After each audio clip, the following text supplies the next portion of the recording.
Furious mom delivers epic speech to school board about the teaching of anal sex to young kids. It's not difficult to imagine, really, what body part she could reference in calling out those progressive educrats. Hint, hint. I'm Dr. Duke, she's Katie, and this is The Dr. Duke Show. Make no but about it.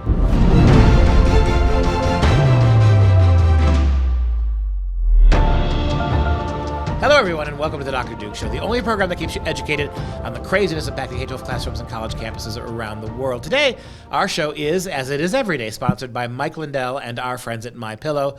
We all need pillows. We all need sheets and linens and robes and slippers and dog beds. And what a remarkable variety of high-class quality bedding that they sell there. We ask you to please go to MyPillow, go to their site there, mypillow.com, and look at what they have and buy 66% off on some of that stuff, up to 66% off, if you just use the promo code Dr. Duke. That's DRDUKE, DRDUKE. At mypillow.com. Support a great American company and save a lot of money and help us. Today, we start in Illinois after yet another mom goes ballistic on a school board for allowing the sexualization of young kids with graphic books, graphic lessons, graphic sex across the board. And Illinois, they don't get enough due for this stupidity. They get lost with the Virginias of the world and the New Jerseys and the Californias. Don't let the Midwest fool you. It's a state like Wisconsin in many respects that once you get outside of Chicago, outside the big cities, very farm-oriented, very conservative, but those poor people having to live with the what do they call that?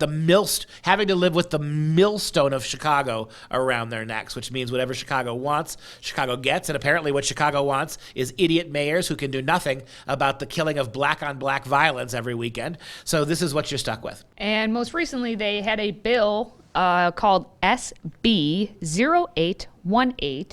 It basically mandates that schools teach sex education, and they must be using the National Sex Education Standards, as we've talked about many a time on this show.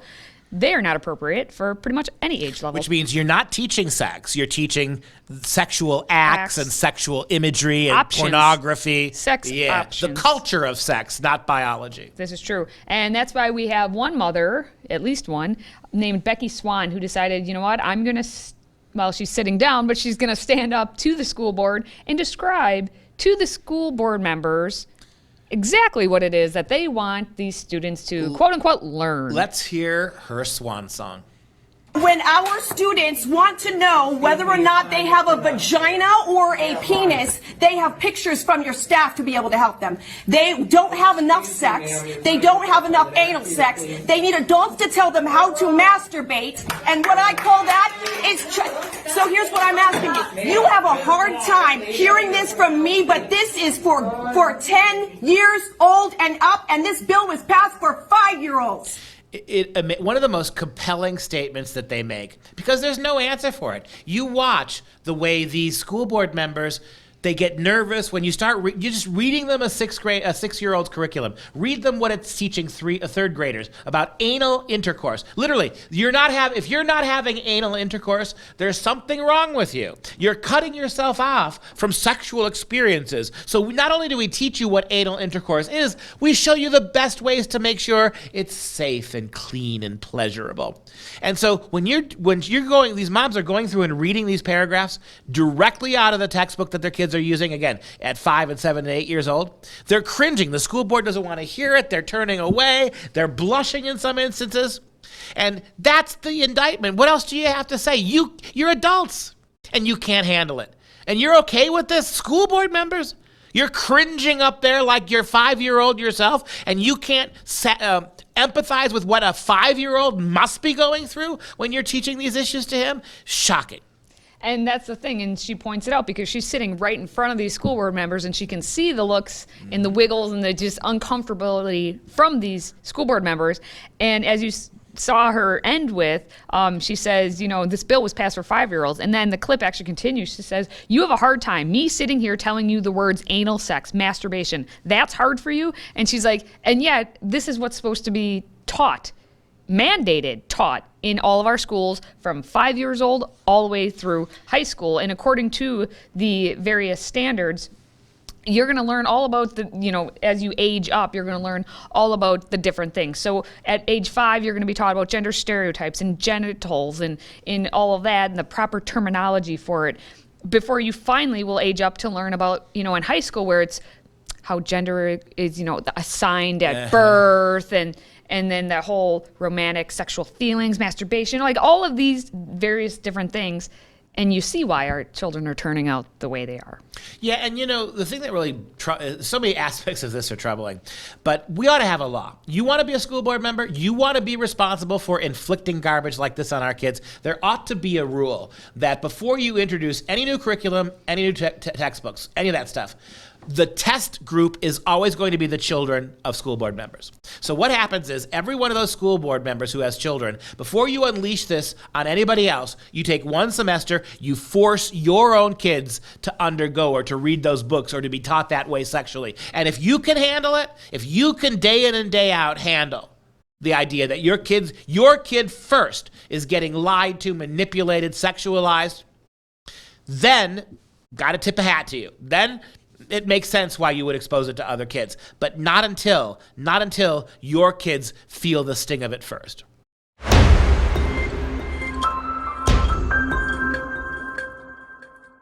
We know all across the nation, all the public schools have been inflicted and just done away with the critical race theory, but it's the posh schools that are now drawing a little attention, and it's costing them. Why come every time you say the word posh, I want to, if you want to be my lover, isn't that her singing that posh Spice Girls? Anyway. If you want to be my lover, you have got to give. Taking is too easy, but that's the way it is. Call me I'm Bald Spice. Old Spice. By Menon. So a posh private school, another one, is taking a big hit because of the critical race theory and in the form of losing a good teacher. Dana Stengel-Plow, who was a graduate of Cornell University, she became a lawyer, and then she started her teaching career. And she was teaching at the Dwight Englewood School in Bergen County, $52K per year in tuition, might I add. And she's an English teacher, and she decided, you know what?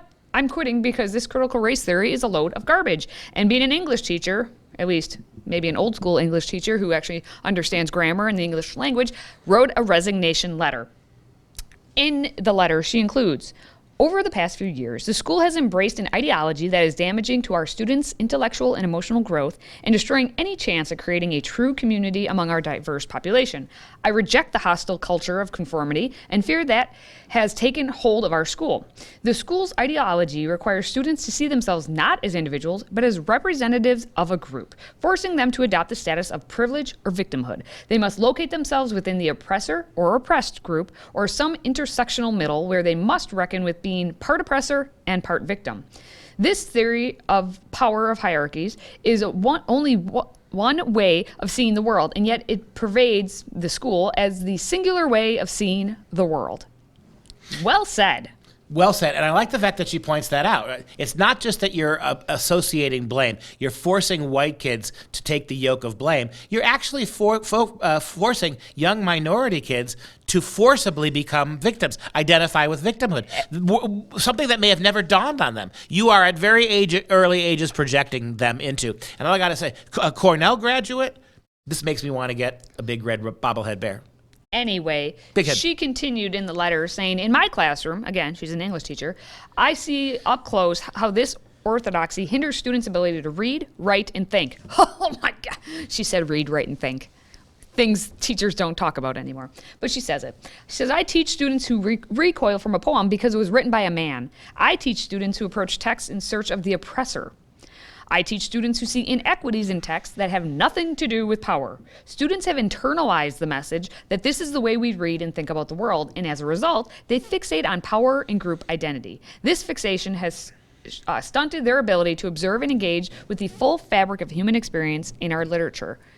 Has that not happened in every one of your classrooms? Absolutely. What we've done is, look, you can hate Western culture. You can spend your whole life isolating that which is bad in it. But then you also have to acknowledge that it is the pinnacle in many respects of literary culture, of artistic culture. I get it. Third world countries have created art. Some of them have had created literature. But you look at the 2,000-year history of Western culture, and it is undeniably true that more people were given more opportunity, more women, more men, more not minorities in Western culture to be artists, to be poets, to be painters, unlike anywhere else in the world in Western culture. White men, too. The pinnacle of artistic and intellectual success. And we've taught kids as young as 6 years old to, whenever they're reading any aspect of Western culture, reading any book from Western culture by any great author, looking at any great painter, studying any great poem, we just reject it before you even get into it because, dead white men. Now, you could be saying to yourself, well, if she has such an issue with critical race theory, speak up about it. Don't just resign and then write some scathing letter. The thing is, she kind of has, and this is what has happened. So she said, fear is pervading the faculty. On at least 2 separate occasions in 2017 and 2018, our head of school, standing at the front of the Hajar Auditorium, told the entire faculty that he would fire us, all of us, if he could, so that he could replace all of us with people of color. Can you imagine? 2 separate occasions, can you imagine she says this has happened. Your boss saying this, hey, in a room full of black people or minority people, I'd fire you all tomorrow if I could replace you with white people. And don't give me it's different. Don't give me the power dynamics are different. This is unmediated racism. It is conscious. It's not accidental. It's not a microaggression. It's a full-blown macroaggression racist statement. I would fire all of you if I could replace you with minorities. Now, I don't know what race this guy was, these head teachers were, but does that include them themselves? My bet is that they're white, these head teachers. Would they replace themselves as well? Because you can do that now. Well, see, you have no control over firing them, but if you're the white school head who wants only black teachers, start by firing your lily white.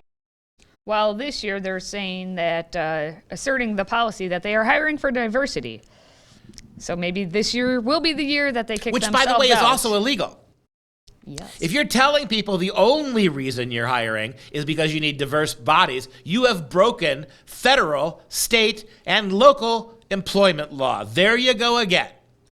And I like how she concludes. She says, I reject the school's essentialist, racialist thinking about myself, my colleagues, and my students. Neither the color of my skin nor the group identity assigned to me by the school dictates my humanist beliefs or my work as an educator. Being told that it does is offensive and wrong, and it violates my dignity as a human being. My conscience does not have a color. Yeah, and you would ask the important question, well, shouldn't she just stay there and fight? No. We're asking moms and dads to take your kids out of these schools. Why? Because the schools are a wreck. We're not saying to the moms and dads, hey, keep your Christian kids, keep your white kids in the public schools so they can suffer for the greater good of equity. No, we're saying get them out, right? Your kids are being abused. There's a story I read just this morning that we'll probably incorporate down the line where it says about 40% of critical race teachers, which says about 40% of high school teachers and administrators want to see critical race theory history taught, which means 60% don't, which means you have a majority of people, if you could believe that number, who don't want to see this become the history curriculum. Well, you got a majority. What are we waiting for, right? If with those kinds of majorities we can change nothing, then it is best to walk away.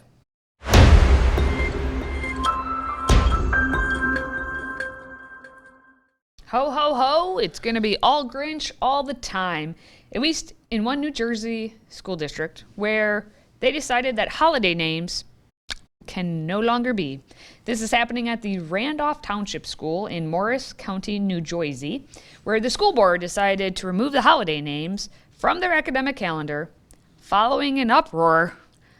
As always, every year, mark that on the calendar for Columbus Day and the changing to Indigenous Peoples Day.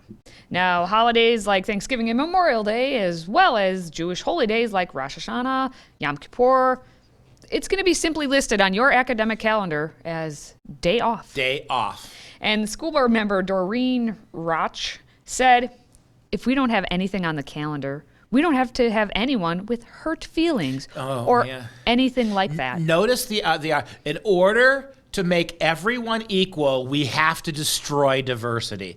There can be no acknowledgement of anything. So day off. Instead of day off, how about I got something they can off? Oh, okay. Another member, Ronald Conti, reportedly said before they did this vote that I don't think really it is the board's responsibility to be naming these holidays. Either take them off or just adopt whatever the federal and state governments are doing. School board member, in a nutshell, I don't know. Just do whatever the feds say or whatever the state says. I don't want to be bothered to think or actually care about what's happening. So just... That's it. And this is, again, it's a better solution than the one they came up with. We're just going to get rid of your white holidays.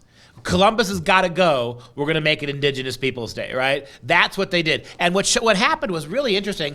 Shout out to my Italian Goomba heritage. It's Joyzy after all, right? So you got all them Italians. What I'm really proud of is that the school was overrun by Italian parents and Italian members of the culture who are saying, by getting rid of Columbus, you are getting rid of our hero. We suffered when we came to this country too. Like all other minority groups, when we came here, we were the dirty Italians, where we the Dagos, we were the Wops, right? When we came here, we went through what the Irish went through. We went through what many other groups went through. We're not saying we suffered as much as the African Americans, but we had our problems as well. And I'm going to take the one holiday dedicated to our hero away, right? So the man who did discover this country from a European perspective, to replace it with Indigenous Peoples Day, a holiday celebrating Indians who murdered other Indians, who enslaved other Indians, who conquered other Indians' territory. How does that work exactly? And so frustrated with the board that said, like, they took their kickball and went home. All right. Then we're going to solve this by getting rid of all the names. I'd rather have no names if you can't have traditional names at all. But how small, how intellectually cramped are you to make these kind of issues such big deals? So what? My God. So what if there's a holiday name for Christopher Columbus? The only other person that gets a name is Martin Luther King. All right? Are you bothered by that? That's not terribly diverse. If you want to get rid of notice that they wanted to get rid of Columbus, but not King. And so if you want to make the argument that we shouldn't have holidays named for one person or that single out a particular man, then King has got to go as well as Columbus Day. But that was not what they were going to do. So you see the lack of consistency. So what did they decide on? Get rid of all of them. And this is the level of decision making. Let's just get rid of all of them. And then everybody suffers equally. We had one father, Tom Tatum, who decided he wants the holidays. He's a father of four, and he decided to create a petition demanding the school board members and the superintendent resign over the removal of the holiday names. Here's what he had to say. The overwhelming majority of the township population feels that they've grossly overstepped their bounds, that they're completely pushing their own personal political ideologies. This is just the latest in a series of events where they have completely pushed their agenda. From the schools opening with coronavirus, they redecorated the board offices in the amount of tens of thousands of dollars. None of this is being done with any input from the residents of the town, the taxpayers, the teachers, or anyone else who's a stakeholder in this. They just keep pushing, and we're very open, and we want dialogue and input, and we understand that you vote for the people, but they're not representing the people that voted for them. Is it my imagination? All the shows that we've done on the Dr. Duke Show, we almost never hear from the school board. Nothing. School board members have nothing to say. They have nothing to add. They don't want to talk about it. But every time we have a mom and dad on, every time we have a individual speaking out, they're the voice of reason.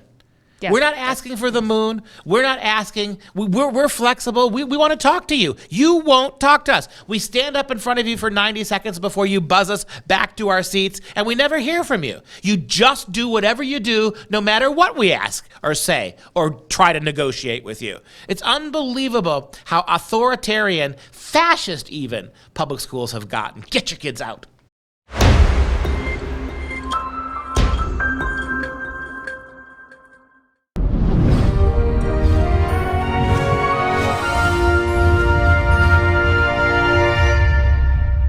time now for some real education, a break from all the highly politicized ideological nonsense that we see in American public education today.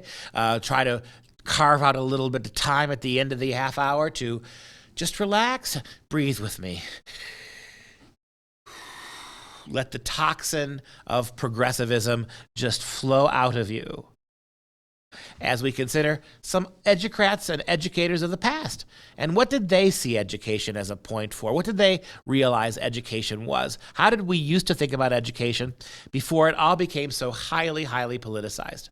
How about this great quote from Leonardo da Vinci, a serenity, a historical serenity, if I may dub him such. Quote, just as eating, contrary to the inclination, is injurious to health, eating when you're not hungry, so study without desire spoils the memory, and it retains nothing of that it takes in. If school becomes a chore, if learning becomes an act of work, then you're not going to remember it. You're working against yourself. Tell me that's not what's happening with the way we're teaching kids in schools today. How about this one from John Holt on how children fail? Quote, we destroy the disinterested, I do not mean uninterested, love of learning in children, which is so strong when they are small.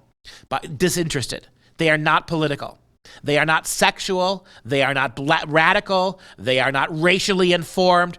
We destroy the disinterested love of learning in children, which is so strong when they are small, by encouraging and compelling them to work for petty and contemptible rewards, gold stars or papers marked with 100 and tacked to the wall or A's on report cards, in short, for the ignoble satisfaction of feeling that they are better than someone else. We kill not only their curiosity, but their feeling that it's a good and admirable thing to be curious, so that by the age of 10, most of them will not ask questions and will show a good deal of scorn to the few. Now, I don't completely agree with the idea that merit and achievement is bad. Of course I don't. I don't see the problem of trying to do well to get A's, for instance. But the second part of what he says, I think makes a lot of sense.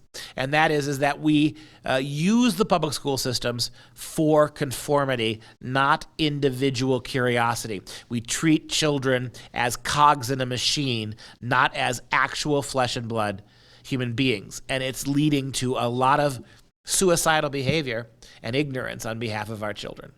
All right, those are the stories for the day. And if you have a question, please feel free to drop it in the mailbag by emailing askduke@fpeusa.org. And of course, if you enjoy our content, please consider joining our Patriot Club. Your one-time $99 tax-deductible donation allows us to keep bringing you all of these stories every single day.